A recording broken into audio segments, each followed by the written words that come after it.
कहानी के इस भाग को देखने से पहले कहानी को पूरा समझने के लिए इसके पहले के भागों को अवश्य देखें, जिसका लिंक मैंने डिस्क्रिप्शन बॉक्स में दे दिया है।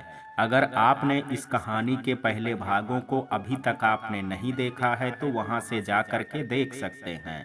चलिए अब देर ना करते हुए इस कहानी के ये भाग को शुरू करते हैं। अगर कहानी पसंद आए तो लाइक और शेयर करना ना भूलें। दारसिल ने उन दोनों को बाजार ले जा करके ढेर सारे खिलौने, कपड़े और चॉकलेट खरीद करके ला दिए थे। उनकी तो निकल पड़ी थी। अपने रिमोट से चलने वाले बड़े बड़े खिलौने पा करके वो दोनों खुशी से फूले नहीं समा रहे थे। सबने साथ में खाना खाया था। फिर चौधरी जी ने मोहन, रूपा और दोनों बच्चों को ड्राइवर के साथ घर भेज दिया था। सुरभि ने चौधरी जी को अपने हाथों से दवा खिलाया था।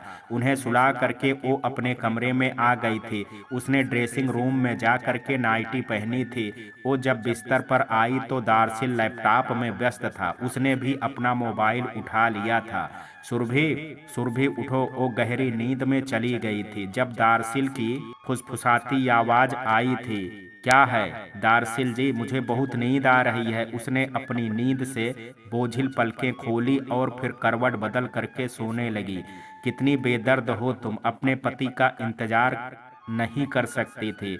उठो ना प्लीज, देखो मुझे नींद नहीं आ रही है, मुझे सुला दो ना। उसकी चोटी खींच करके वो परेशान करने लगा था। दारसिल जी सो जाइए ना, मुझे परेशान मत कीजिए। वो भी ठुनकी थी।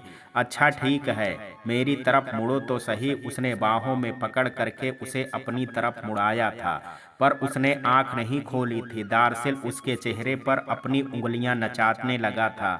कभी उसकी पलकें छूता तो कभी उसके गालों को छूता। सुरभि चैन से सो नहीं पा रही थी। क्या है, क्यों तंग कर रहे हो, क्या चाहिए, बोलिए। वो मुंह फुला करके उठ बैठी और उससे पूछने लगी थी। मुझे तुम चाहिए सुरभि, तुमको मेरे बिना अकेले कैसे नींद आ गई। मुझे देखो, तुम्हें सोता देख करके मेरी रही सही नींद भी कहीं दूर भाग गई। अब मैं कैसे सोऊंगा, बेचारगी से कहता वो भी उठ बैठा था। आपको लैपटॉप में बिजी देख करके मैं मोबाइल चलाते हुए ही सो गई थी, वरना मुझे भी तो आपके बिना नींद नहीं आती। चलिए दोनों साथ में सो जाते हैं। सुरभि को हंसी आ गई थी। वो दारसिल को लिटा करके खुद भी उसके पास लेट गई थी। सुरभि, तुम्हारे बिना अब एक पल भी जीना मेरे लिए नामुमकिन है। तुम्हें पता है ऑफिस में मैं सारा दिन अपनी शादी के वीडियोज देखता रहता हूँ। तुम उस लाल साड़ी में कितनी सुंदर लगती हो, बता नहीं सकता। क्या अभी सुंदर नहीं लगती, वो हंस करके बोली। अभी तो तुम मेरी धड़कन में समा रही हो। तुम मुझसे इतनी दूर क्यों हो। अरे तुम्हारा सगा पति हूँ, जरा और पास तो आओ जानू। उसने हाथ पकड़ करके उसे पास खींचा था। सुरभि का हंस हंस करके बुरा हाल हो गया था। सगा पति, अरे किसी का सौतेला पति भी होता है क्या। मैंने तो आज जाना है कि किसी लड़की का सौतेला पति भी होता है। आपसे एक रिक्वेस्ट है पति देव, एक आध सौतेला पति मेरे घर भी ला दीजिए ना। आज तुम मेरे हाथों पिट जाओगी। वो नाराज हो गया था। मैंने ये तो नहीं कहा कि सौतेला पति भी होता है, मैं तुम्हारा सगा पति हूँ ये बताया था बस। और तुम बात को बदल करके कहाँ से कहाँ ले गई। सुरभि, क्या तुम्हारे दिल में अभी भी मुझे छोड़ करके जाने की बात आती है। वो डर करके बोला था। सुरभि को अब अपनी बातों के गलत मतलब का एहसास हुआ था। वो दारसिल के सीने से लग गई थी। सॉरी दारसिल जी, मैं तो बस आपको परेशान कर रही थी। आप मेरा यकीन कीजिए, मेरे दिल में आपके सिवा कोई नहीं है। मैं अपनी आंखें बंद करके भी आपको देख सकती हूँ। मेरी दुनिया अब बस आप तक सिमट करके रह गई है। इसमें मात्र आपका प्यार बसता है। आज के बाद आप भी कभी ऐसे सवाल से घबराइएगा मत। सुरभि सिर्फ और सिर्फ आपकी है। मैं आपसे बहुत प्यार करती हूँ। मैं अपनी अंतिम सांस तक आपसे प्यार करूंगी। दारसिल ने उसे खुद में समेट लिया था। उसे पता था कि सुरभि भी उससे प्यार करने लगी है, पर इतना ज्यादा प्रेम उसे अपनी खुशकिस्मती पर रश्क आया था। मैं भी तुमसे प्यार करता हूँ Surabhi, I love you. I love you too Darsil ji. उसने लंबी सांस ले करके उसकी बाहों में आंख बंद कर लिया था। दारसिल प्यार से उसके बालों को सहलाने लगा था। उस सुहानी रात में वो दोनों अपने प्रेम को अमर कर रहे थे। सारी दुनिया जब चैन से सो रही थी तो वहीं शहर के दूसरे भाग में दुर्गेश अपने क्लिनिक के प्राइवेट रूम में बैठा सिगरेट पिए जा रहा था। उसके चेहरे पर गुस्से और नफरत की एक ज्वाला सी धधक रही थी। ना जाने वो पागल अभी कहाँ होगा। आखिर वो भागा तो कैसे? वहाँ से शहर तो बहुत दूर है। पुलिस ने पूरा रास्ता ढूंढ लिया पर वो कहीं नहीं मिला। आखिर वो चल करके तो शहर नहीं आया होगा, किसी ने जरूर उसकी मदद की होगी। दुर्गेश, पुलिस और एम्बुलेंस को कॉल किसने किया था? हो सकता है उसी ने रक्षित को मदद की हो। कल्पना बिस्तर पर लेटी बोली थी, आज उसे घर जाना था पर वो इतने टेंशन में थी कि अमित को हॉस्पिटल में इमरजेंसी बोल करके नहीं गई थी। दुर्गेश की आंखों में चमक आ गई थी। कल्पना डार्लिंग, तुम भी कमाल की चीज हो। इतनी जरूरी बात मैं कैसे भूल गया। अब कल ही पुलिस स्टेशन से उस आदमी का नंबर निकलवाता हूँ और उसे ढूंढता हूँ। वो चुटकी बजा करके मुस्कुराया था और अपनी सिगरेट फेंक करके उसके पास आ गया। तुम अब बिल्कुल टेंशन मत लो, वो आदमी कल ही हमारी गिरफ्त में आ जाएगा। अब अपना मूड ठीक करो और इस खुशी की बात को एंजॉय करो। उसे अपने करीब खींचता वो लेट गया था। इधर सुबह नाश्ते की टेबल पर अविनाश जी के फैमिली डॉक्टर अमरेश भी थे। वो रक्षित से प्यार से बातें कर उससे जरूरी बातें जानने की कोशिश कर रहे थे। निधि ने उसे सुबह ही बता दिया था कि आज उसके अंकल आने वाले हैं, जो चिंटू के साथ बातचीत करेंगे और उसे ढेर सारी टॉफियां भी देंगे। फिर वो सब साथ में बाहर घूमने जाएंगे। अंकल, मैं अच्छा लड़का हूँ ना, अब आप मुझे ढेर सारी टॉफियां दीजिएगा, वो हंसते हुए बोला था। हाँ बेटा, आप बहुत अच्छे बच्चे हो, मैं आपके लिए लेकर के आया हूँ टॉफी। वो अपने बैग से चॉकलेट के पैकेट्स निकालने लगे थे। दीजिए दीजिए, जल्दी दीजिए, वो फिर से टेबल पीटते हुए बोलने लगा था। अविनाश जी ने उसकी तरफ देखा था। उसने डर करके अपना हाथ रोक लिया और मुंह लटका करके निधि को देखने लगा। दो दो, जल्दी दो, चिंटू को चॉकलेट जल्दी दो। अविनाश जी अब खुद बच्चे बन करके टेबल पीटने लगे थे। निधि और अमरेश ने उन्हें ऐसा करते देखा तो जोरदार ठहाका लगाने लगे। रक्षित भी सबको हंसते देख करके फिर से अविनाश जी की तरफ टेबल पीट करके चॉकलेट मांगने लगा था। ये लो चिंटू, तुम्हारे चॉकलेट, अब तुम मेरे साथ घूमने चलोगे ना? डॉक्टर अमरेश ने कहा तो वो चॉकलेट के रैपर फाड़ता रुक गया। अगर निधि जाएगी मेरे साथ तो पक्का चलूंगा, वो हंस करके बोला था और अपना चॉकलेट खाने लगा था। बहुत टेस्टी है, बहुत दिनों बाद मुझे मिला है ये। थैंक यू अंकल, आप बहुत अच्छे हो। निधि, तुम भी बहुत अच्छी हो और अंकल आप भी बहुत अच्छे हैं, वो अविनाश जी को देखते हुए बोला था। ये लो, मैं तुम्हारे लिए फुटबॉल भी लेकर के आया हूँ। तुम्हें फुटबॉल खेलने आता है? हाँ अंकल, मुझे आता है खेलने, मैंने बचपन में बहुत फुटबॉल खेला है, वो खुशी से बोला और उनके हाथ से बॉल ले लिया था। डॉक्टर अमरेश चौंक गए थे। बेटा बचपन में आप किसके साथ फुटबॉल खेलते थे? उसने अपना सर खुजाया और कुछ देर सोचने लगा था। पता नहीं, पर मैं बहुत अच्छा खेल सकता हूँ, मैं आपको खेल करके दिखाता हूँ। वो उठ करके हाल में ही खेलने लगा था। रक्षित अपने कॉलेज टाइम में फुटबॉल चैंपियन रह चुका था। ये बात अब उसे भले याद नहीं थी, पर सब कहते हैं ना कि आदतें कभी नहीं छूटती हैं। वो भी सब कुछ भूल करके भी फुटबॉल मिलते ही खेलने लगा था। अमरेश अंकल, ये तो बहुत अच्छा फुटबॉल खेल रहा है। यदि हम इसे प्यार से याद दिलाते रहे तो इसकी सारी याद वापस आ जाएगी ना? निधि उम्मीद से बोली थी। नहीं निधि, तुमने बताया ना कि इसे 2 सालों से सही दवा नहीं दी गई है और इसे हर सप्ताह इलेक्ट्रिक शॉक दिया जाता है। वो बोले तो निधि ने हाँ में सिर हिला दिया था। हाँ तो बेटा, पहले मेरी बात समझो। हर मानव मस्तिष्क में एक स्मृति चिन्ह होती है। बालपन से ही उस स्मृति चिन्ह में सारी बातें जमा होने लगती हैं। अगर हमारी स्मरण शक्ति ज्यादा स्ट्रांग हो तो हम अपने 3-4 साल की बातें भी बखूबी याद कर सकते हैं। समय के साथ साथ या कभी माथे पर जोरदार चोट लगने के कारण उस स्मृति चिन्ह में कुछ धुंधलापन आने लगता है और हम अपने बचपन की बातें भूलने लगते हैं। चिंटू के दिमाग की स्मृति चिन्ह इलेक्ट्रिक शॉक के वजह से बहुत हद तक धुंधली हो चुकी थी। अब हमें इसका सही इलाज कराना होगा और सही दवाई खिलानी पड़ेगी। आज पहले इसका पूरा चेकअप कराना होगा, फिर अच्छे डॉक्टर से मदद लेकर के इसका इलाज शुरू करना होगा। अमरेश अंकल, हम इसे किसी हॉस्पिटल में शिफ्ट नहीं कर सकते, क्योंकि वो डॉक्टर न जाने क्यों इसे ठीक नहीं होने देना चाहता था। इसका मतलब है ये भी है कि इसके दुश्मन भी हैं जो नहीं चाहते ये ठीक हो। इस शहर में इसका इलाज कराना बहुत मुश्किल है। अगर उस दुश्मन ने इसे ढूंढ लिया तो जान से मार डालेगा। इसलिए आप कुछ ऐसी व्यवस्था कीजिए कि ये सेफ भी रहे। निधि ने पूरी बातों को आकलन करके कहा था। हाँ अमरेश, इसकी सुरक्षा भी जरूरी है। आपको जो करना है मेरे घर पर ही व्यवस्था कीजिए। मैं नहीं चाहता कि ये बाहर जा कर के असुरक्षित हो जाए, अविनाश जी ने कहा था। सोच लीजिए अविनाश जी, बहुत सारी मशीनों की व्यवस्था करनी होगी, बहुत खर्च आएगा, और फिर बाहर से डॉक्टर को घर बुलाने पर फीस भी एक्स्ट्रा लगेगी। अमरेश ने कुछ देर सोचा और फिर कहा था, आप तो जानते ही हैं डॉक्टर अमरेश, मेरी बस एक ही बेटी है। मेरे इस अकूत संपत्ति का कुछ ज्यादा खर्च नहीं हो पा रहा है।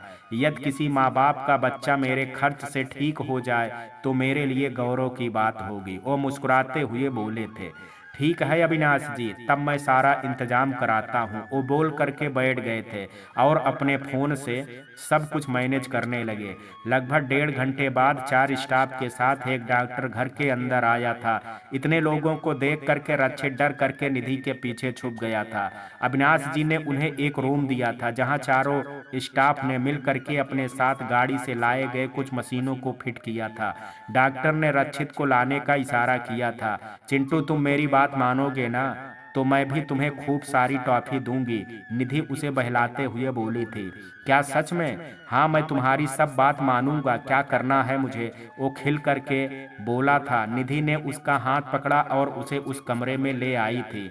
यहाँ लेट जाओ चिंटू, देखो मैं यही हूँ तुम्हारे पास, तुम डरना मत, मैं तुम्हारी दोस्त हूँ ना, तुम्हें कोई दर्द नहीं होने दूंगी। उसे बिस्तर पर लिटाते हुए वो प्यार से बोली थी। रक्षित की हंसी रुक गई थी और वो डर करके चारों ओर सबको घूम घूम करके देखने लगा था। कुछ नहीं होगा, ये सब हमारे दोस्त हैं, तुम आराम से लेटे रहो। डॉक्टर ने कोई इंजेक्शन रक्षित के बाहों पर लगाया था, जिससे वो सब कुछ देख तो रहा था पर उसे कुछ महसूस नहीं हो रहा था। आप लोग बाहर जाइए, मैं जरा चेक कर लेता हूँ। डॉक्टर ने डॉक्टर अमरेश को छोड़ करके सबको बाहर निकाल दिया था।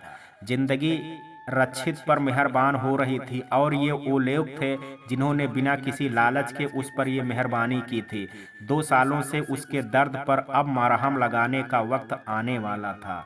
दूसरे दिन दुर्गेश ने पुलिस स्टेशन जा करके खबर देने वाले का नंबर मांगा था, पर निधि ने 100 नंबर पर डायल किया था, जिससे नंबर का पता चलना मुश्किल था।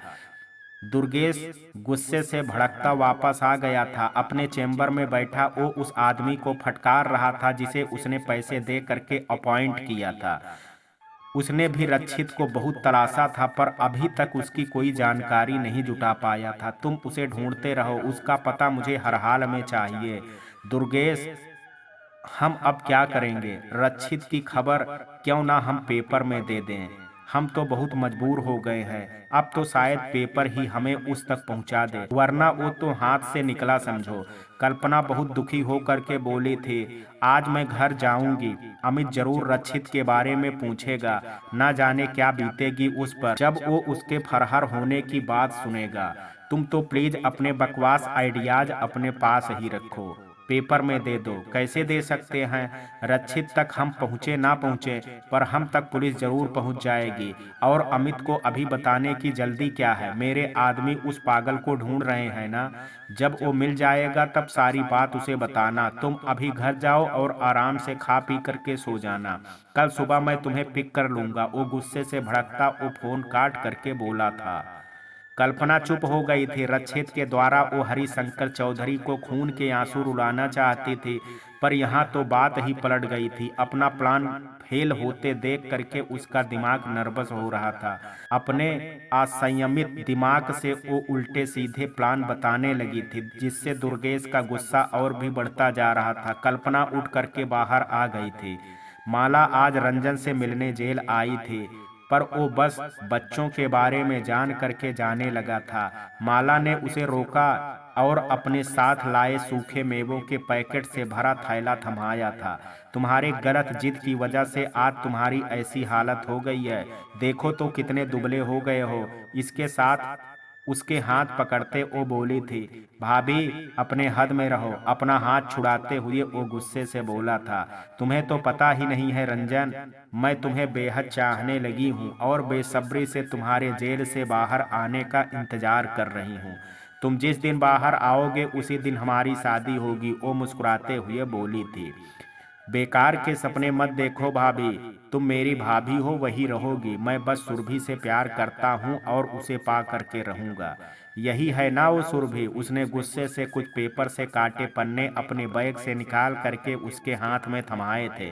अच्छे से पढ़ करके देख लेना, जिसकी खातिर तुम यहाँ सजा काट रहे हो वो कितनी मस्ती से अपनी जिंदगी को उस दारसिल चौधरी की बाहों में गुजार रही है। वो बिदक करके बोली और बाहर निकल गई। रंजन वहीं बैठ करके पढ़ने लगा था। हर कटिंग में उन दोनों की जोड़ी के खूबसूरत अंदाज में फोटो थे। वो जब मलेशिया से आए थे और जब उनके घर के बाहर रिपोर्टर फोटो लेते थे तभी की हंसती मुस्कुराती तस्वीरें थी। रंजन का चेहरा लाल भभूका हो गया था। तुमने ये सही नहीं किया है सुरभि, तुम पर सिर्फ मेरा हक है। तुमने मुझे दोबारा धोखा दिया है। अब मैं जेल से भागूंगा और सबसे पहले तुम्हारे चेहरे पर खिली मुस्कान की वजह का हमेशा हमेशा के लिए मिटा दूंगा। तुम रोती बिलखती मेरे पास आ जाओगी जरूर। नफरत से वो उन कटिंग्स के टुकड़े टुकड़े करने लगा था। दुर्गेश के आदमियों ने एक सप्ताह में सारा शहर छान मारा था पर रक्षित का कोई पता नहीं चला। और चलता भी कैसे, वो तो अविनाश जी के घर में पूरी तरह से सुरक्षित था। दुर्गेश गुस्से में बहुत बेचैन रहने लगा था। अब उसे ना तो कल्पना का साथ अच्छा लगता था और ना ही अपना काम प्यारा लगता था। वो बस अपने चेम्बर में बैठ करके सिगरेट पीता और रक्षित का पता लगाने के लिए अपने भाई के गुंडों को फटकारता। कल्पना उसकी हरकतों से अब परेशान हो चुकी थी। अब वो रोज अपने घर चली जाती क्योंकि दुर्गेश अब उसे रात को अलग कमरे में रहने को बोलता था। वो दुर्गेश के अपमानित व्यवहार से अमित के पास अपने घर ही चली जाती थी।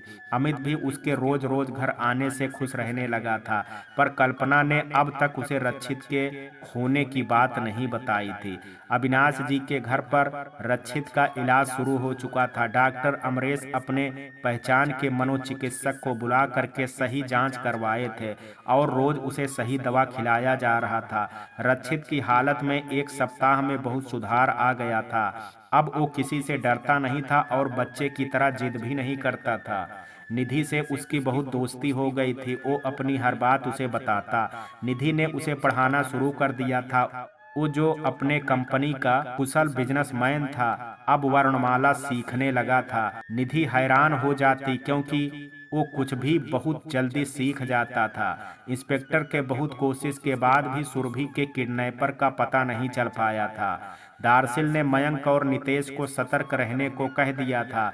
चौधरी भवन में कोई भी आता तो पहले वो दोनों उसकी बारीकी से जांच करते थे। अब तक सब कुछ ठीक चल रहा था। दार्सिल और सुरभि खुश थे। उनके साथ चौधरी जी भी बहुत खुश थे। उधर रक्षित की सही दवाइयां काम कर रही थी और वो अब ठीक होने लगा था। इसी बीच एक दिन जेल से कॉल आया था। दार्सिल सर, रंजन को पेट में दर्द उठ गया था और उसे हॉस्पिटल में शिफ्ट कराना पड़ा। मगर वो वहां से भाग गया। उसको काफी अलर्ट आपको काफी अलर्ट रहना होगा। हमने आपके घर पर 2 पुलिस की ड्यूटी लगा दी है। आप टेंशन मत लीजिए, हम उसे जल्दी ही पकड़ लेंगे, इंस्पेक्टर ने कहा था। दार्सिल के दिमाग में उसकी कई बातें गूंजने लगी। उसने धमकी दी थी कि वो आएगा और सुरभि को उससे छीन करके ले जाएगा। वो बेहद चिंतित हो उठा था पर उसे अपना घर सबसे सुरक्षित स्थान लगा था, इसलिए वो कुछ निश्चिंत हुआ था। इंस्पेक्टर, आप अपनी सारी फोर्स लगा करके उसे ढूंढिए, मुझे वो वापस जेल में चाहिए। बिल्कुल सर, हम अपनी पूरी कोशिश में हैं। उसके बारे में खबर मिलते ही मैं आपको बताता हूँ। दार्सिल बालकनी में खड़ा हो करके बात कर रहा था। वो जब कमरे में वापस आने के लिए मुड़ा तो सुरभि वहीं खड़ी नजर आई थी। दारसिल जी, वो जेल से भाग गया, अब हम क्या करेंगे? वो वो तो मुझे जबरदस्ती ले जाएगा। उसके सीने से लग करके वो रोने लगी थी। दारसिल जी, मैं आपके बिना मर जाऊंगी, आप मुझे यहाँ से बहुत दूर ले चलिए, जहाँ जहाँ वो नहीं आ सके।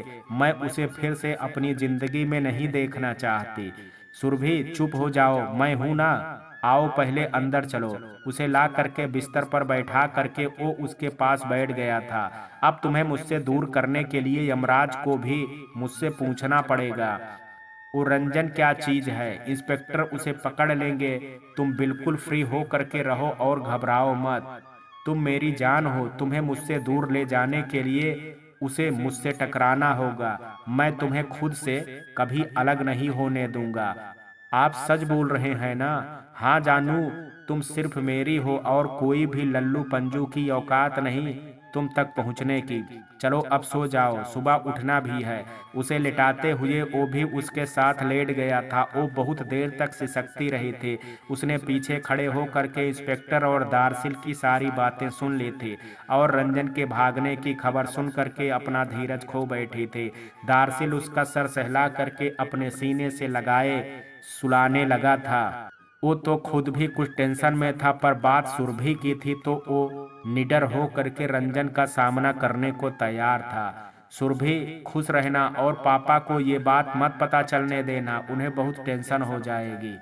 दूसरे दिन ऑफिस जाते समय दारसिल ने प्यार से उसे समझाया और बाय बोल करके गाड़ी निकाल करके ले गया था। सुरभि मैम, आप बिल्कुल निश्चिंत रहिए, हमारे पास उसकी तस्वीर है। दारसिल सर ने कल ही पुलिस स्टेशन से मंगवा करके हमें दिखा दिया था। हम दोनों यहाँ की हर परिस्थिति से लड़ने को तैयार हैं और बाहर दो पुलिस भी है, तो आपको घबराने की जरूरत नहीं है। आप जाइए और चौधरी सर के साथ अपने रोजाना के काम कीजिए। नितेश ने दरवाजे से लौटते समय उससे कहा था। सुरभि ने उन दोनों को देखा और हौले से मुस्कुरा करके अंदर चली गई थी। सुरभि बेटा, आज मुझे क्या सिखाओगी? कल तुम्हारी देखा देखी मैंने दलिये की खीर बनाई थी, पर बिल्कुल अच्छी नहीं बनी थी, चौधरी जी ने उसे रोकते हुए कहा था। सुरभि हंस दी थी। पापा, आपकी खीर बहुत अच्छी थी, आपको चीनी कम लगी इसलिए ना बोल रहे हैं। आपको उससे कम ही बल्कि चीनी खानी ही नहीं है। वो तो आपकी इच्छा थी तो मैंने बनाने दिया था। अरे नहीं बेटा, मैं तो बिना चीनी के ही खा सकता हूँ। अब तो आदत पड़ गई है, पर दारसिल नहीं खाता ना, इसलिए थोड़ी चीनी डाल दी थी। वो भोलेपन से बोले थे। अच्छा पापा, ये चालाकी मेरे आगे नहीं चलने वाली। आने दीजिए दारसिल जी को, उन्हें बताती हूँ कि आप उनके नाम का बहाना बना करके चीनी खाते हैं। वो उनकी चतुराई को पकड़ते हुए बोल रही थी। बेटा, ऐसा जुल्म मत करना, वरना वो इस घर में चीनी की एंट्री पर कर्फ्यू लगा देगा। वो बोले और दोनों एक साथ ठहाका लगा करके हंस पड़े थे। चलिए आज आपको दलिये की मिक्स वेज खिचड़ी बनाना सिखाती हूँ, सुरभि बोली और दोनों किचन की तरफ चल पड़े थे। हे प्रभु, अब किचन पर रहम करना। ललिता उन्हें आता देख करके मन में सोची और उनके पास आने पर बोली, बहुरानी, आप दोनों जब तक किचन में हैं, मैं कुछ दूसरी साफ सफाई देख लेती हूँ। हाँ ठीक है अम्मा, आप जाइए, अब 2 घंटों के लिए किचन हमारा है। सुरभि हंस करके बोली और चौधरी जी के साथ अंदर घुस गई। ललिता बाहर निकल गई थी। दुर्गेश, कुछ पता चला रक्षित का? दूसरे आदमियों ने अभी तक कोई सुराग नहीं निकाला, केवल तुमसे पैसा ऐंठ रहे हैं। वो बस सारा दिन खा करके पड़े रहते होंगे ना। न जाने वो पागल किस बिल में छुप करके जा बैठा है। कल्पना अपने कमरे में लेटी उसे डांट रही थी। अमित का हाथ ठीक हो चुका था और वो अपने ऑफिस जाना शुरू कर चुका था। उस दिन भी वो निकल ही रहा था जब उसने सोचा क्यों ना आज मौसी को भी उसके हॉस्पिटल वो ही छोड़ दे। वो कमरे तक आ करके नॉक करने ही वाला था कि उसकी बातचीत सुन करके शॉक्ड रह गया। मौसी, इतनी बड़ी बात हो गई और आपने मुझे बताना तक जरूरी नहीं समझा।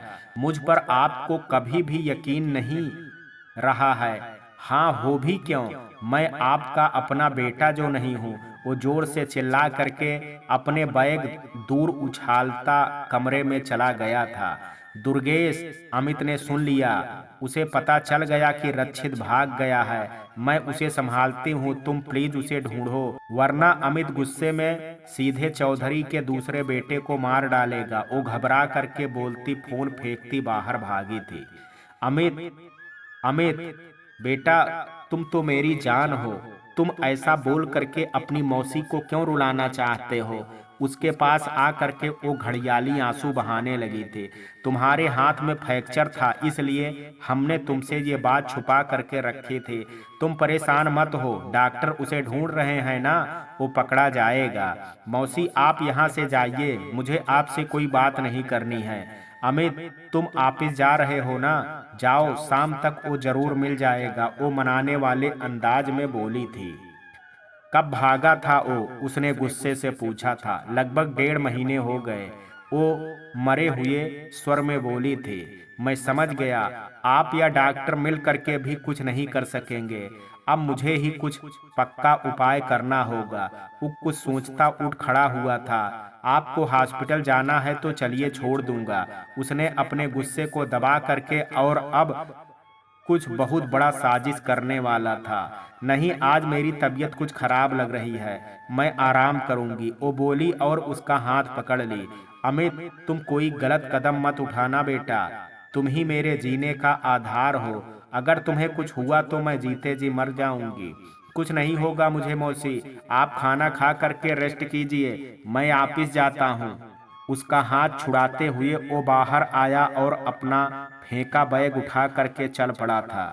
हे भगवान, अब ये उस चौधरी के दूसरे बेटे पर सीधे से वार ना कर दे। वो चिंता में सोचते हुए अपने कमरे में आ गई थी। उसने दुर्गेश को फोन लगाया था, पर उसने कॉल रिसीव ही नहीं किया।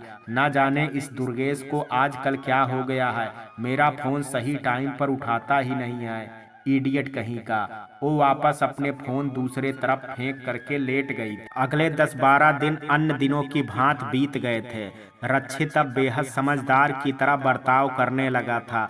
अब वो बच्चों की तरह उछलना, टॉफी के लिए टेबल बजाना और जोर जोर से बोलना भी छोड़ चुका था। पहले वो निधि को सारा दिन खेल में व्यस्त रखता था, जिससे बचने के लिए वो रक्षित को कार्टून्स चैनल दिखाने लगे थे। रक्षित खूब इंजॉय करता था, पर दवा का असर होने के बाद उसने अपने कार्टून देखने की हरकत को बच्चों वाली हरकत बता करके देखना छोड़ दिया था। अब वो अविनाश जी के ऑफिस से आते ही उनसे उनके काम के बारे में पूछा करता और उनके साथ बैठ करके न्यूज देखा करता था। एक दिन ऐसे ही न्यूज देखते समय लंदन के कुछ सीन्स दिखाए जा रहे थे। निधि पॉपकॉर्न खाते हुए अपने फोटोज मोबाइल में देख रही थी। तभी वो चिल्ला पड़ा था, मैं तो यहाँ गया हूँ, अपने बिजनेस मीटिंग अटेंड करने में गया था। मैं वापस आ रहा था तो उसे अपनी बात पर अटका देख करके अविनाश जी उससे पूछने लगे थे, हाँ चिंटू बेटा, आगे क्या हुआ? तुम लौट रहे थे तो क्या हुआ? पता नहीं अंकल, आगे की बात याद क्यों नहीं आ रही है, पर मैं यहाँ जा चुका हूँ, वो बेबस सा बोला था। जब से उसकी समझ कुछ कुछ लौटी थी, उस दिन से उसने अविनाश जी और निधि से अपने बारे में पूछना शुरू कर दिया था। उसे जानना था कि निधि उसकी कौन है, और वो अविनाश जी को अंकल क्यों बोलता है, उसे क्या बीमारी है जिसकी दवा रोज उसे खिलाई जाती है। वो दोनों उसके बदले रूप से बहुत संतुष्ट थे और उन्हें यकीन था कि उसे बहुत जल्द अपने बारे में सब कुछ याद आ जाएगा। उन्होंने उसके बारे में उसे सब कुछ सच सच बता दिया था।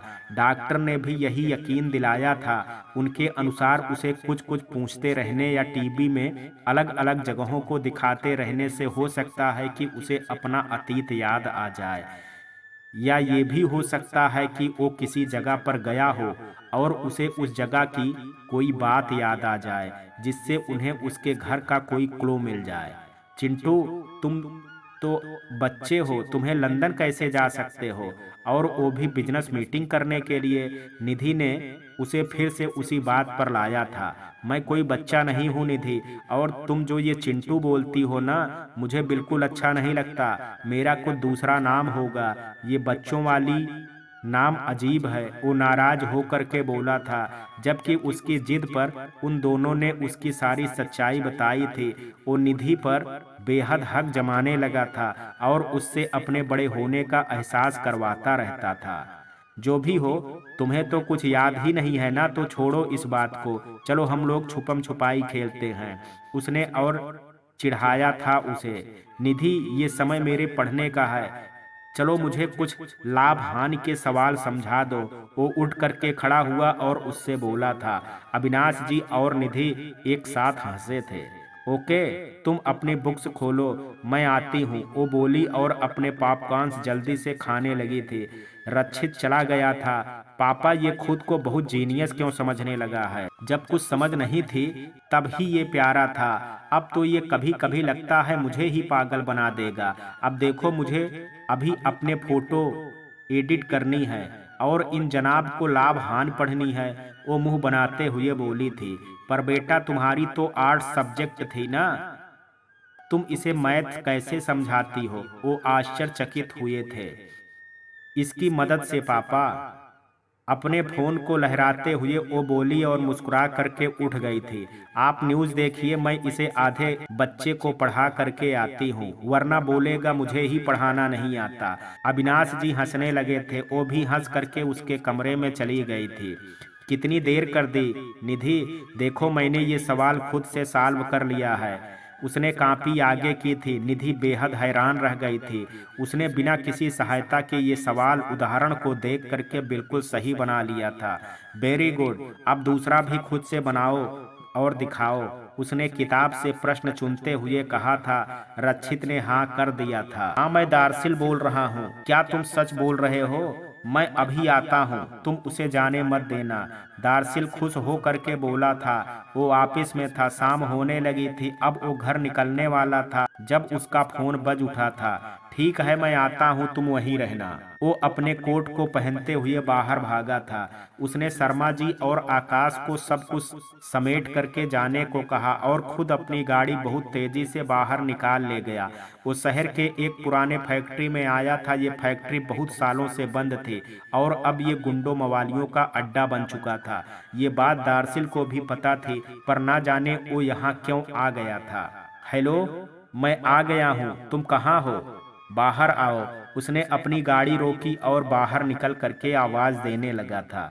काफी देर तक तो उसे कुछ आहट नहीं सुनाई दी थी।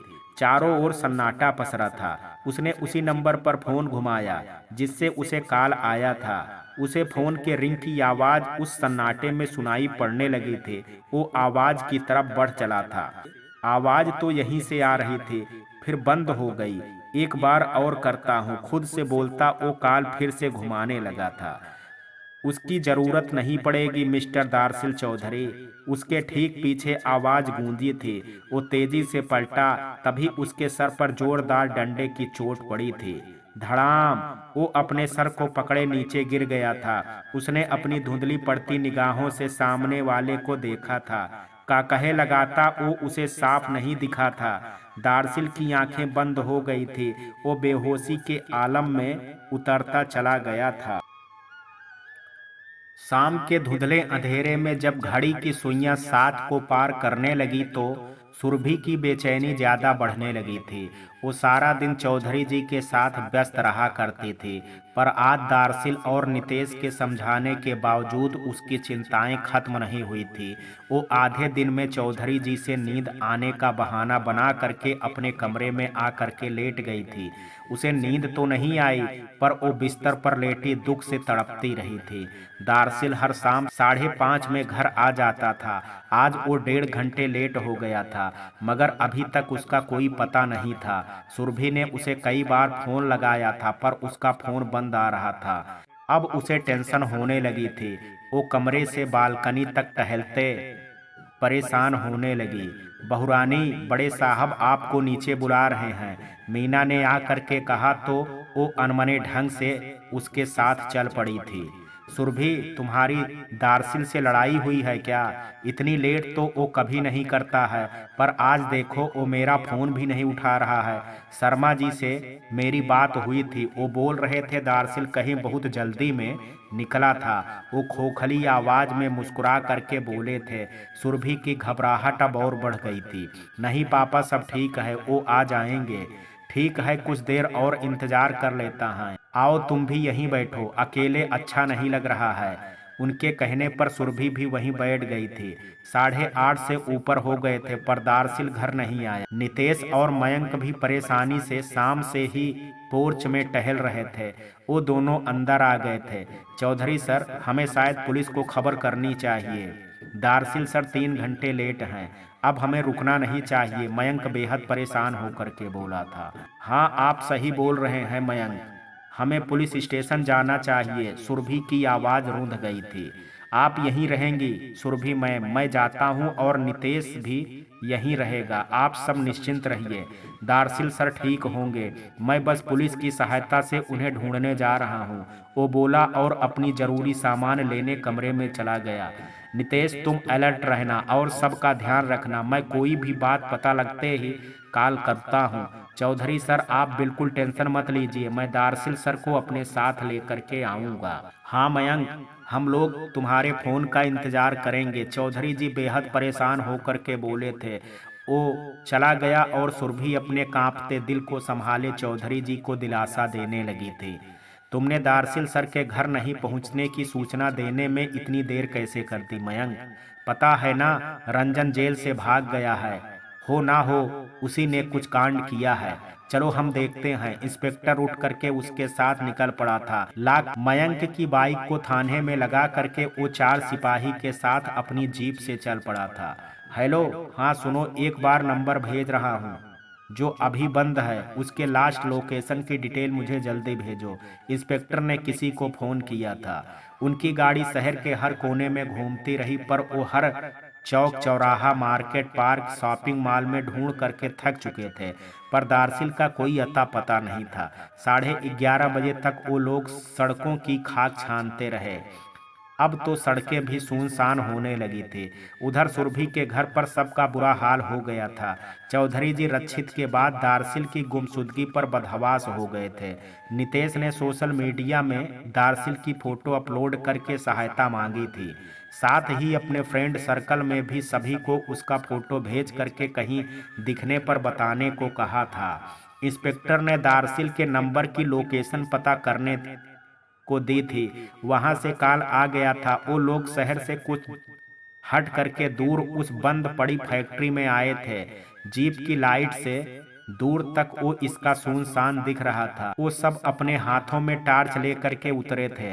दारसिल सर, मयंक ने आवाज लगानी शुरू की थी पर कुछ आवाज कहीं नहीं थी। वो सब बस अलग अलग दिशाओं में उसे ढूंढने लगे थे।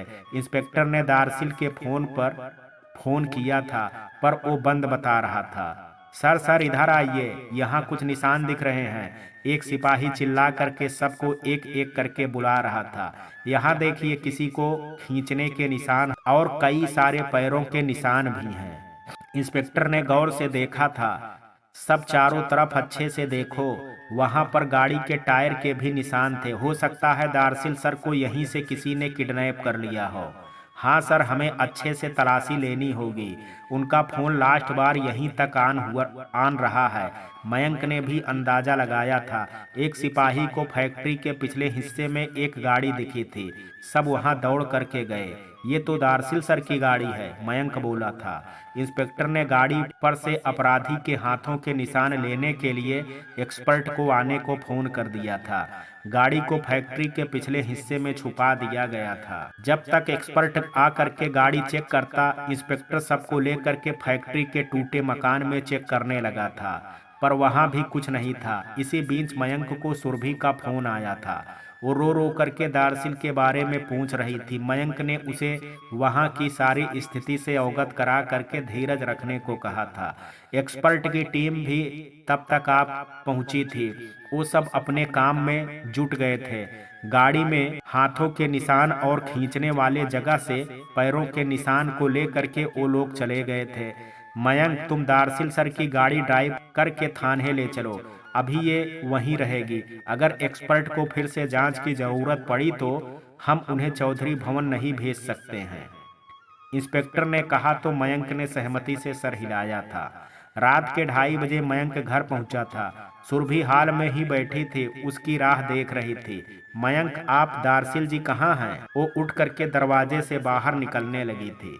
सुरभि, मैम आप प्लीज शांत हो करके बैठ जाइए, हमें उनकी गाड़ी मिली है। वो सारी बात उसे समझाने लगा था। उसकी आंखों से आंसू बहने लगे थे। चौधरी जी को उसने अपनी कसम दे करके खाना खिलाया और नींद की दवा दे करके सुला दिया था। मैम आप प्लीज कुछ देर सो जाइए, हम सुबह होते ही सर को ढूंढ निकालेंगे। मयंक, मुझे नींद नहीं आएगी, न जाने वो किस हाल में होंगे। मैं आपका खाना लगा देती हूँ, आप खा करके सो जाइए। वो उठ करके किचन की तरफ बढ़ गई थी। आपने मुझसे झूठ क्यों बोला दार्सिल जी? आपने तो कहा था कि मेरे बिना आप कहीं नहीं रह सकते हैं। फिर आप मुझे छोड़ करके कहाँ चले गए? वो अपने कमरे में आई थी। पलंग के सिरहाने उन दोनों की खूबसूरत तस्वीर दीवार पर फ्रेम में सजी हुई थी। दार्सिल जी आप कहाँ हैं? आप प्लीज मेरे पास आ जाइए, मुझे आपके सीने से लगना है, मैं आपके बिना नहीं रह सकती। प्लीज आ जाइए ना। वो आंसू की बरसात में डूबी बिलाप कर रही थी। उन दोनों के सपनों से सजा वो कमरा भी उन दोनों के बिछोह में दुख से शोक मना रहा था। दार्सिल की बेहोशी इधर टूटी थी तो वो खुद को रस्सियों से बंधा पाया था। लकड़ी की भारी कुर्सी पर बैठा करके उसे कस करके बांधा गया था। उस जगह पर पूरा अंधेरा था, बस रोशनदान से भोर के उजाले की कुछ कुछ रोशनी आ रही थी। उसने अपनी नजरें चारों ओर घुमाई थी। वो एक छोटा सा कमरा था जिसके लकड़ी के दरवाजे थे और वो बाहर से बंद था। कमरे के कोने में ढेर सारा पाइप, तार और प्लास्टिक के टूटे फूटे डब्बे पड़े थे। किसने मुझे डंडा मारा था और वो कौन था जो हंस रहा था? पर वो जो था उसका मकसद मुझे मारना नहीं है, कैद करना ही था। वो मन में सोच रहा था, न जाने घर में पापा और सुरभि कैसे होंगे। उन दोनों ने तो खाना भी नहीं खाया होगा। अभी तो शायद सुबह होने वाली है। पूरी रात बीत गई, मैं सारी रात बेहोश सोया रहा। पर सुरभि ने तो सारी रात रो रो करके बिताई होगी। मुझे यहाँ से निकलना होगा। पापा भी ज्यादा समय मुझे देखे बिना नहीं रह सकते।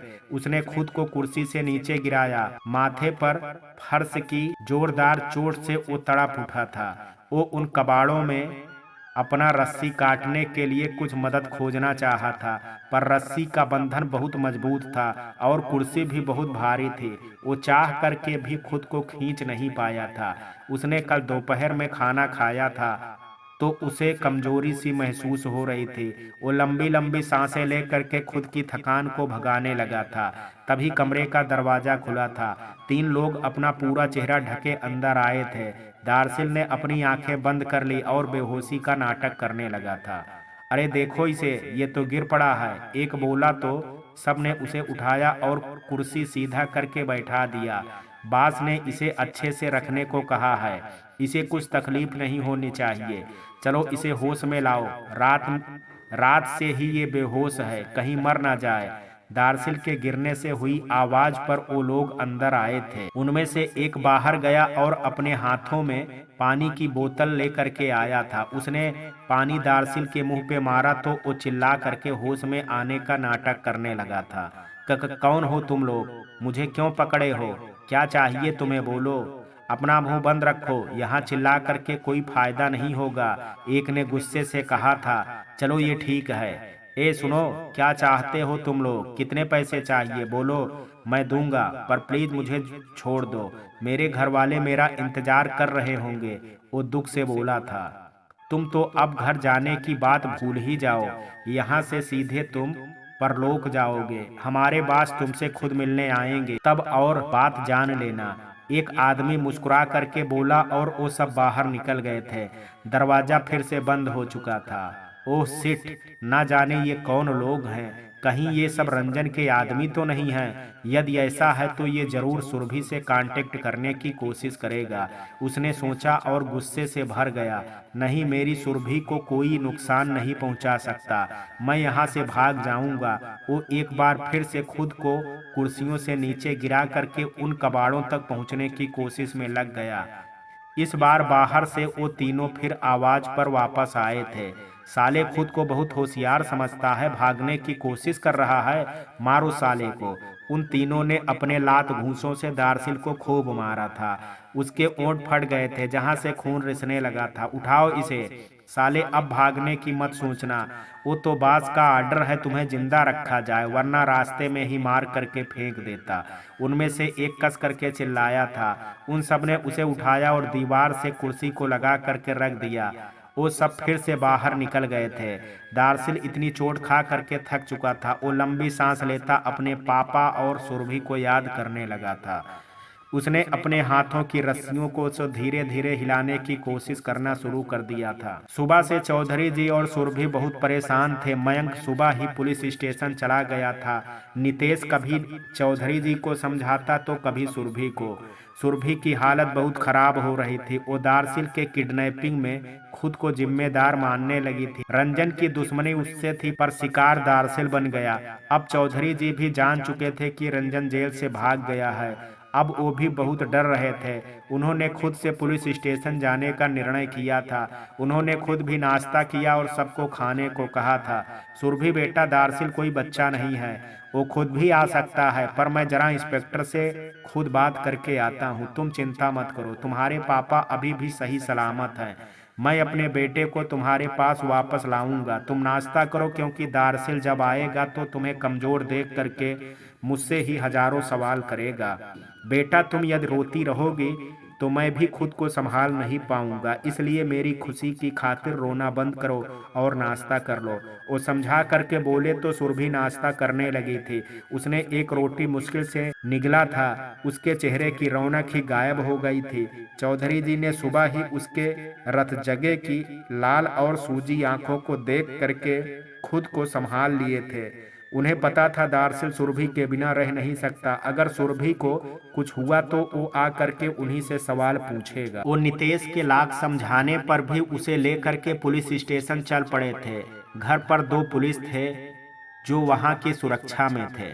सुरभि बेटा, तुम आराम से अपने कमरे में जाओ और कुछ देर सो जाओ। ऐसे रोने या जागने से दारसिल नहीं आएगा। मैं आता हूँ तो सब बात तुम्हें बताऊंगा। प्यार से उसका सर सहलाते हुए वो बोले और बाहर निकले थे। आप लोग अलर्ट रहिएगा और मेरे घर के सदस्यों का ख्याल रखिएगा। चौधरी जी उन दोनों पुलिस वाले से बोले। वो दोनों भी नहीं चाहते थे कि चौधरी जी घर के बाहर जाएं, पर उन्हें वो लोग भी रोक नहीं पाए थे। वो गाड़ी में बैठ करके चले गए थे। नितेश भी उनके साथ था। बहुरानी, चलो अपने कमरे में, बड़े साहब ने कहा है ना कि आराम करने को। चलो। वो सुरभि का हाथ पकड़ करके फ्लोर की तरफ बढ़ गई। अम्मा, मुझे उनकी याद आ रही है। उन्हें देखे 12 घंटे से ऊपर हो गए हैं। मैं मर जाऊं अम्मा, मेरे सांसें थम जाएंगी। आप कुछ कीजिए ना। छोटी बच्ची की तरह वो बिलख पड़ी थी। ललिता ने उसे बिस्तर पर लिटा करके चादर उड़ा दिया और जा ही रही थी जब उसने उसका हाथ पकड़ लिया था। ललिता तड़प करके उसके पास बैठ गई थी। बहुरानी, हिम्मत रखो, आप ऐसा कीजिएगा तो बड़े साहब पर क्या बीतेगी। वो आपको देख करके जीते हैं। आपका शोक भरा चेहरा देख करके वो खुद को संभाल करके खड़े हुए हैं। ये दुख की घड़ी आ गई है बहुरानी, आपको बहुत हिम्मत रखना होगा। छोटे साहब बिल्कुल ठीक होंगे और देखना आज ही घर लौट आएंगे। वो खुद बिन बच्चों की औरत थी। सुरभि को हमेशा उसने अपनी बेटी की तरह माना था। आज उसके दुख देख करके उससे भी सहन नहीं हो पा रहा था। उसकी भी आंखें भर आई थी। सुरभि रोती रही। ललिता की बातों से उसे संतोष मिला था, पर वो अपने दिल को क्या करती। उसने दारसिल को इतने समय से नहीं देखा था। उसने अपनी चाल धीमी कर दी थी। ललिता के माथा सहलाने से वो धीरे धीरे नींद में चली गई थी। हेलो, कौन बोल रहा है? नींद से भरी बोझिल पलकें खोल करके उसने अपना फोन रिसीव किया था। ललिता उसे सोता पा करके न जाने कब की चली गई थी। बोलो भी, कौन है? क्यों फोन किया है? सुरभि, तुम अपने पति को जिंदा देखना चाहती हो तो जेबी रोड के किनारे मोटे बरगद के पेड़ के पास आ जाओ। वहां पर काली गाड़ी तुम्हें उठा लेगी। और हाँ, जिस नंबर पर तुम बात कर रही हो, मेरे फोन काटते ही उसे डिलीट कर देना। तुम्हारे घर में किसी को कुछ पता नहीं चलना चाहिए और अपना मोबाइल ले करके मत आना। इधर से घरघराती आवाज से कोई बोल रहा था, प्लीज उन्हें छोड़ दो, तुम्हें जो चाहिए मैं सब दूंगी, पर प्लीज उन्हें छोड़ दो। वो गिड़गिड़ाई थी, तुम्हें जो कहा है करो, अपनी बालकनी से कपड़े की मदद से बाहर निकलो और जेपी रोड पहुंचो। अभी 10 बज रहे हैं, तुम्हारे पास 1 घंटे का समय है। 11 बजे वहां पहुंच जाना, वरना 2 घंटे बाद तुम्हारे पति की लाश तुम्हारे बालकनी के बाहर ही फेंकी मिलेगी।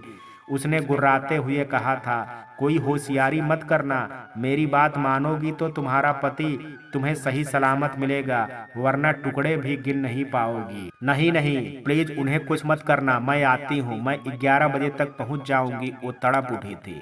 बहुत अच्छे, ये नंबर डिलीट जरूर कर देना, उसने ठहाका लगाते हुए कहा और फोन काट दिया था। सुरभि ने फटाफट उस नंबर को डिलीट किया और अपने गोदरेज खोल करके 2-4 साड़ी निकाल लाई। उसने सब साड़ियों को बांध करके लंबा रस्सी बना लिया था।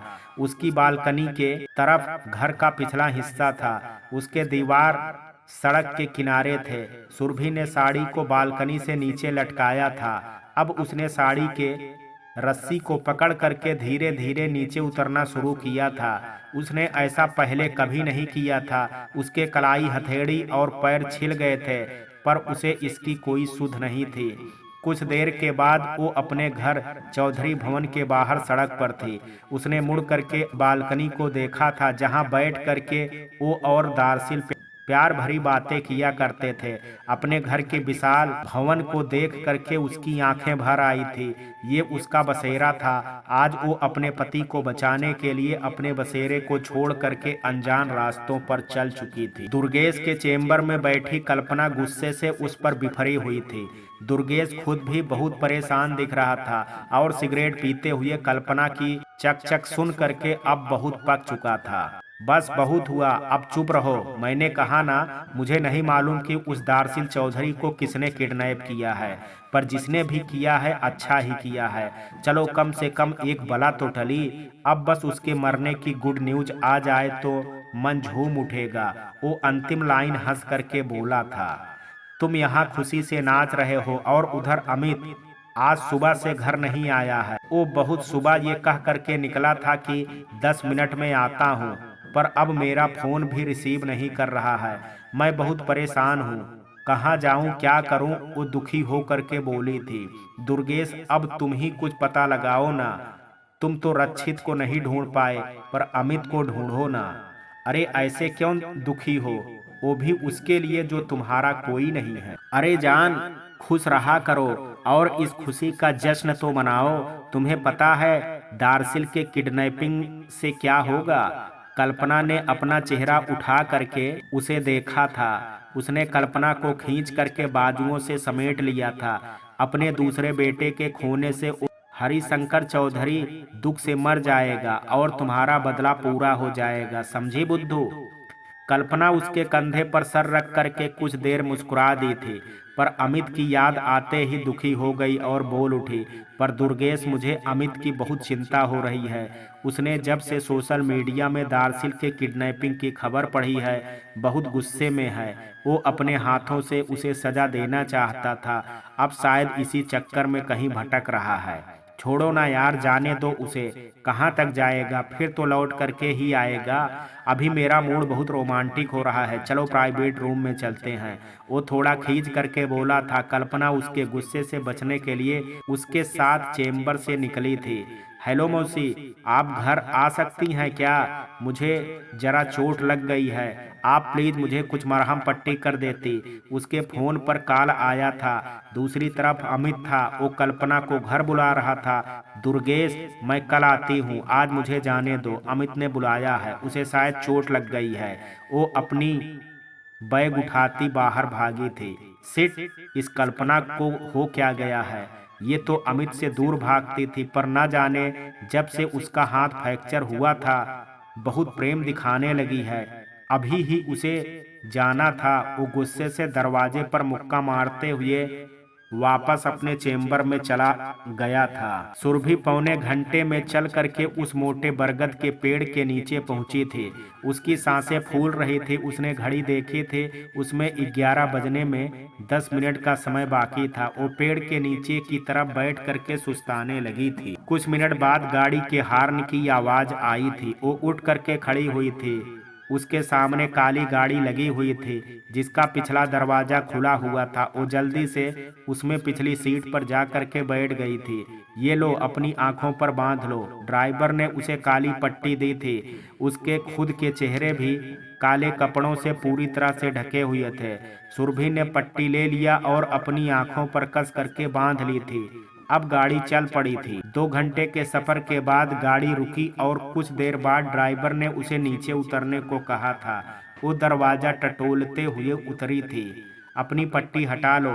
कड़कदार आवाज पर उसके हाथ अपनी आंखों पर चले गए थे। तुम मेरे दार्सिल जी कहाँ हैं? वो गुस्से से भभक उठी थी। सुरभि जान, पहले अंदर तो आओ, तुम्हारा इस गरीब खाने पर स्वागत है। वो आंखों ही आंखों में उसे निकलता मस्खरी से हंसता बोला और अंदर की तरफ बढ़ गया था। सुरभि उसके पीछे मन मार करके चलने लगी थी। वो एक छोटी सी बस्ती थी जहां मैले कुचैले कपड़ों में लोग सब घूम रहे थे। उनके बीच से ही वो निकला था। ड्राइवर पीछे था और सुरभि बीच में चल रही थी। कुछ दूर चल करके वो एक टूटे फूटे नजर आ रहे घर के आगे रुका था। उसने दरवाजा ठोका तो कुछ देर बाद एक आदमी ने दरवाजा खोला था। वो उसी में अंदर चला गया और उसके पीछे सुरभि और ड्राइवर भी गए थे। वो घर जितना बाहर से बुरी हालत में था, अंदर से उतना ही ठीक ठाक था। आओ, ये तुम्हारा कमरा है, तुम यहाँ आराम करो। एक अच्छे साफ सुथरे कमरे में उसे ले करके वो आया था। पता है सुरभि, तुम पहले से भी और ज्यादा खूबसूरत हो गई हो। अब तो तुम्हें जल्दी ही अपने दिल में बसाने को जी चाहता है। अपनी बकवास बंद करो रंजन, मुझे दार्सिल जी से मिलना है। कहाँ है वो? तुमने कहाँ रखा है उन्हें? मिल लेना, इतनी भी जल्दी क्या है? अभी तुम आराम करो और कुछ चाहिए तो बुला लेना, मुझे बहुत काम है। वो हंसा और बाहर निकल करके उसका दरवाजा बंद कर दिया था। खोलो, दरवाजा खोलो रंजन, दरवाजा खोलो, मुझे दार्सिल जी के पास जाना है। वो अंदर से पीटने लगी थी। मेरी जान तो मेरे कब्जे में आ चुकी है, अब जरा उसकी हालत देखी जाए। वो कहे कहे लगाता हंसा था। चलो रे नत्थू, अपना चेहरा बाहर निकालो, अब जरा उसकी खबर ली जाए। जरूर भाई, हंसते हुए उस ड्राइवर ने अपने चेहरे से काला कपड़ा हटाया था। वो नत्थू था जो महेश, नागर और सुरेश के साथ 10 दिन पहले रिहा हुए थे और रंजन के जेल से भागने के बाद में उसके अपने शहर से दूर रहने की पूरी सेटिंग कर चुका था। चलो भाई, उस दार्सिल को ठोंक करके आते हैं। दोनों उस घर के पीछे से निकले थे। वहां बाहर की तरफ से एक छोटा सा कमरा बना हुआ था जिस पर ताला लगा हुआ था। दार्सिल ने दोबारा बहुत कोशिश की थी। वो कुर्सी नीचे गिरा करके खुद को घसीट करके उस कबाड़ तक ले जाना चाहता था, पर उसका हाथ बहुत सख्त से बंधा था। वो बेबस हो करके अब नीचे गिरा, दरवाजा खुलने का इंतजार कर रहा था। हाँ तो दार्सिल चौधरी, क्या हाल हैं आपके? रंजन नत्थू के साथ अंदर घुसा था। उसे कुर्सी सहित गिरा और बीच कमरे तक खुद को घसीटते देख करके बहुत गुस्सा आया था। तुम यहाँ से भागने की कोशिश कर रहे हो? तुम्हें तो उसने अगल बगल देखा था। उसे कचरे में से एक पतला तार निकलता दिखा था। उसे खींच करके उसने सटासट दार्सिल को मारना शुरू कर दिया था। साले, तेरी ये मजाल कि तू भागने की कोशिश करे। तार के लगातार चोट से दार्सिल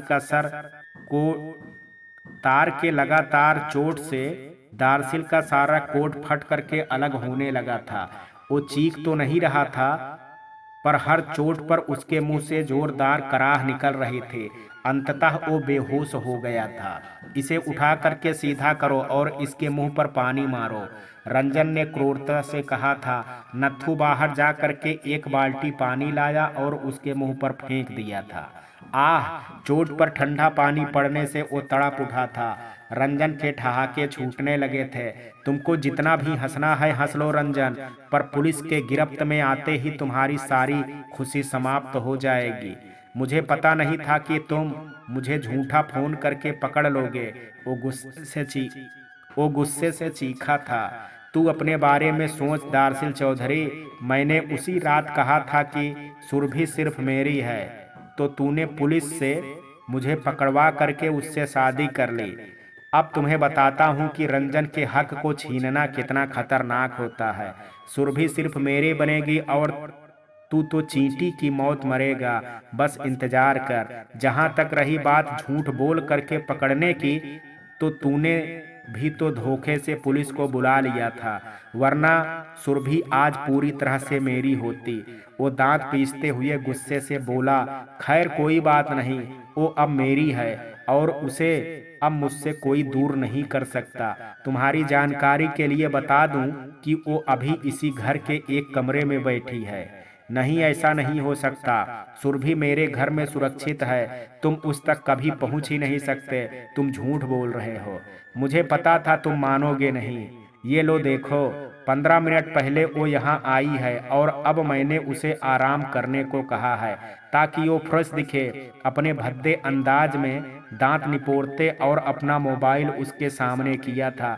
सुरभि की आंखों पर सुरभि की आंखों पर बंधी पट्टी के साथ गाड़ी में ही खींची गई तस्वीर थी। दार्सिल तड़प उठा था। जो करना है मेरे साथ करो, पर सुरभि को कुछ मत करना। वो बेकसूर है, उसका कोई दोष नहीं है। हाँ हाँ हाँ, मुझे भी पता है वो बेकसूर है। उसका कसूर बस इतना है कि उसने मेरी हद से ज्यादा चाहत को गुंडागर्दी का नाम दिया और तुमसे शादी कर ली। पर कोई बात नहीं, ना उसे पता है और ना ही तुम्हें पता है दार्सिल चौधरी की ये रंजन क्या चीज है। मैंने सारा इंतजाम कर लिया है। सुरभि और मैं यहाँ से बहुत दूर चले जाएंगे और तू इसी कमरे में भूखे प्यासे एड़ियाँ रगड़ रगड़ करके मर जाएगा। चलो रे, इसे अपने चोट का मजा लेने दो। मैं जरा अपनी सुरभि जान से मिल लूं। वो हंसा और बाहर निकल करके दरवाजा बंद कर दिया। मैं तुम्हारी जान ले लूंगा रंजन, इतना ही दम है तो मुझे खोल, फिर बताता हूँ मेरी सुरभि को अपनी गंदी जुबान से लेने का क्या परिणाम होता है। मेरी सुरभि के पास जाने की कोशिश भी मत करना। वो दर्द से भी गुस्से में चीख पड़ा था। सुरभि, तुम क्यों आ गई इसके पास? क्या तुम्हें अपने दार्सिल पर से भरोसा उठ गया था?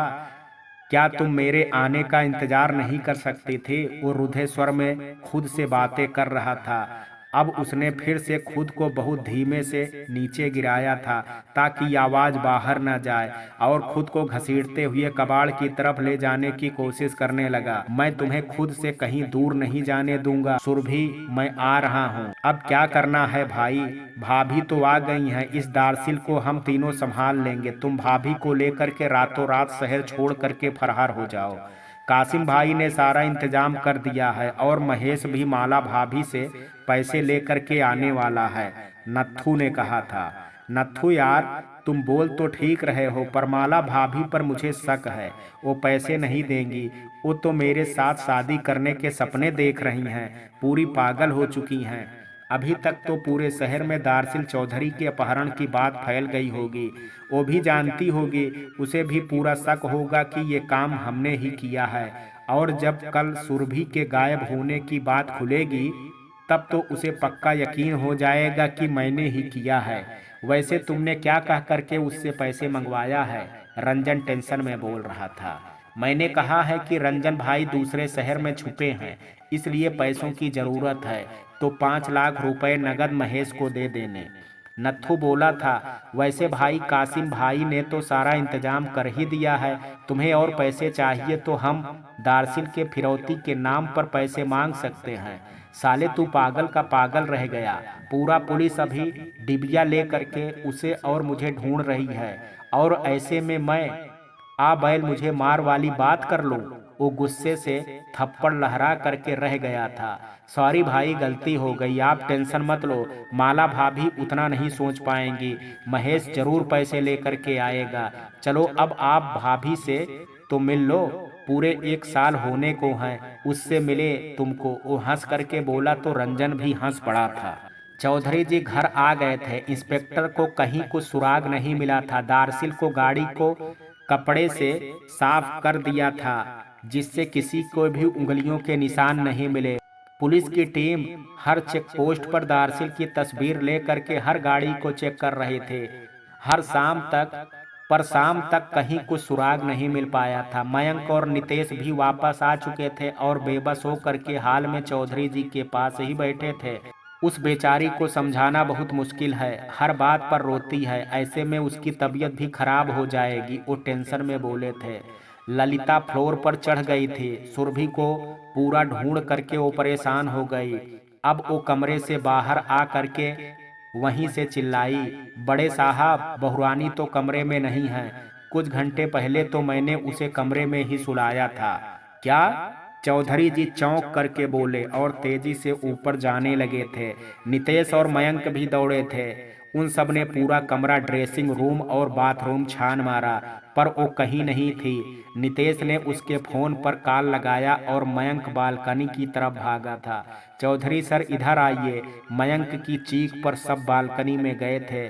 सुरभि की 4 साड़ी से बनी रस्सी दीवार के बाहर लटक रही थी और नितेश का लगाया कॉल बिस्तर पर रखे मोबाइल पर बज रहा। मित्रों, कहानी के इस भाग में आज इतना ही। शेष कहानी कल देखेंगे।